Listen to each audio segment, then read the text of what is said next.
Au nom du Père, qui, Papa Kisokelo Kelo, du Fils, dit Papa Dialungana Kangani, et de cet esprit, dit sa divinité, Tata Kimbangu Kuntima Kangani. Mes chers amis, je reviens encore vers vous en cette journée du 28. Vous savez, quand on parle des anges sur terre qui ont accompagné la Tata Kimbangu, on est nombreux. Et ici, j'ai la chance extraordinaire de connaître un frère, ou un ami, ou un grand frère, comme qui dirait, un certain écrivain de Tata Kimbangu. Il s'appelle Ngoma Saturnin. Parce que lui, il est relayeur d'informations. C'est un écrivain, il a la plume, comme qui dirait. Donc, la plume. Lusala. Il a travaillé. Ici, je voudrais bien partager une pensée qu'il a envoyée hier dans le poste à 13h33. C'était le 24. Non, oui, le 24, je crois, il me semble. Mais enfin, je le cite. Je vais lire fidèlement, s'il vous plaît, ce qu'il nous a dicté, ce qu'il a écrit. Il dit quoi? C'est mon ami, c'est mon auteur, s'appelle Saturnin Ngoma. Il dit quoi?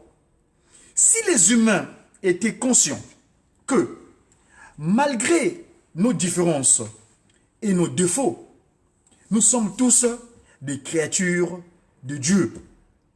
Il y a longtemps que le mal, sous toutes ses formes, aurait disparu sur ta terre. La paix du monde réside dans le cœur de chacun de nous. Il nous suffit de nous aimer sincèrement les uns et les autres pour qu'il n'y ait plus de guerre, de haine, de racisme et de que sais-je d'autre.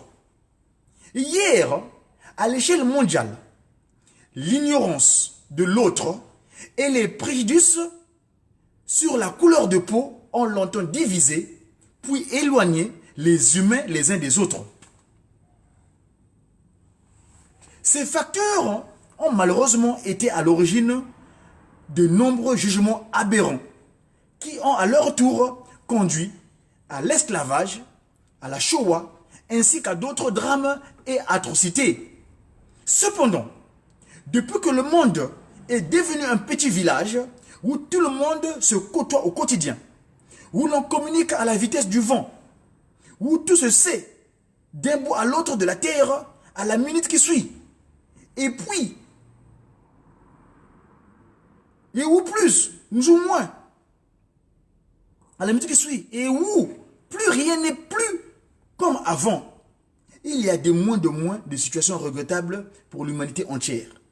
Mais, quoi qu'il en soit, le mieux reste à venir. Qu'on le veuille ou non, le monde actuel, dans son ensemble, va mal politiquement et économiquement. Avec des crises à répétition qui perdurent, c'est une évidence que tout humain, homme ou femme, qui jouit de toutes ses facultés et dans sa bonne foi ne peut nier. Par contre, il faut qu'on se le dise, cela n'est pas propre à notre époque. Jusqu'à preuve du contraire, les crises politiques et économiques, il y en a déjà eu. Il y en aura d'autres encore d'autres. Ce dont je me félicite, c'est plutôt l'évolution positive des relations humaines un peu partout dans le monde. En dépit du fait que certains xénophobes et racistes essaient de faire de la résistance, le monde de ce 21e siècle est plutôt un monde ouvert où le désamour, la haine et le racisme n'ont plus leur place. Ils sont d'ailleurs en train de mourir à petit feu.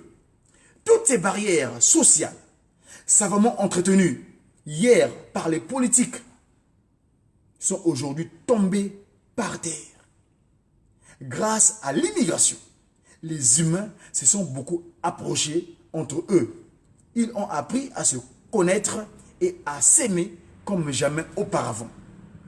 L'immigration et le brassage des populations sur tous les continents et dans tous les pays du monde ont créé des amitiés fortes, favorisées par des mariages interethniques sincères et permis aux gens de diverses origines de s'engager dans des relations sociales réciproques et durables, loin de toute domination et de toute exploitation.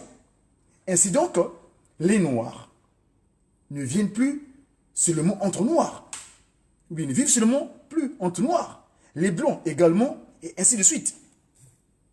Au-delà de la persistance de certains complexes,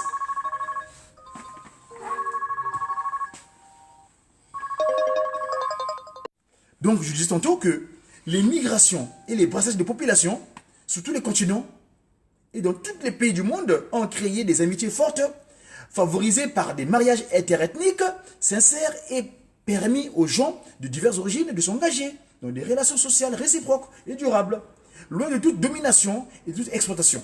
Ainsi donc, on verra, les Noirs ne vivent plus seulement entre Noirs, les Blancs également, et ainsi de suite. Au-delà de la persistance de certains complexes de nature mentale dans les esprits faibles, on constate qu'il y a un peu de temps, beaucoup de progrès dans les relations sociales entre humains.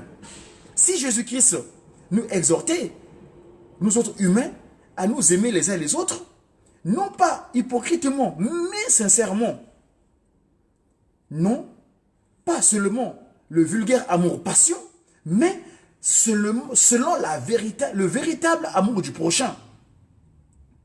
C'est parce que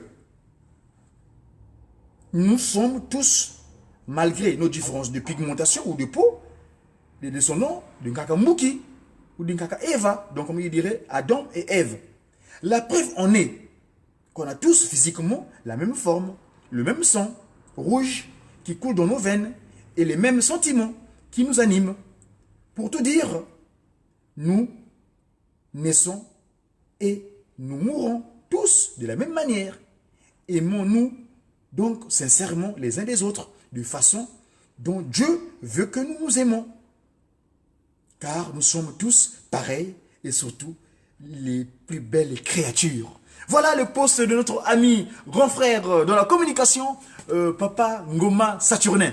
Hein, vous allez sur son compte Saturnin Ngoma, vous verrez son texte. Moi, j'ai seulement en tant que relayeur, donc messager, dans la communication verbale, et j'ai lu ce qu'il a dit. Voilà mes amis, ce que je voulais compléter comme information en cette matinée du 28 août l'an 2018, l'année du centenaire de deuxième Kimbangu sur Terre, donc le second visage de Tata Kimbangu, le siège de toutes les pensées, Tata Kuntima Diangenda. À très bientôt. Au revoir. J'ai qui? Eh bien, j'ai sa divinité, Tata Kimbangu Kiangani Mpatulendo, l'esprit de vérité. Bien de bonnes choses à ceux qui ont la chance ou bien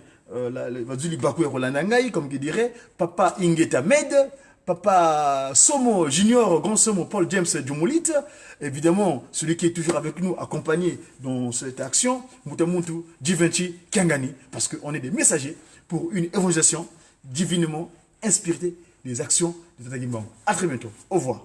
Diakongo.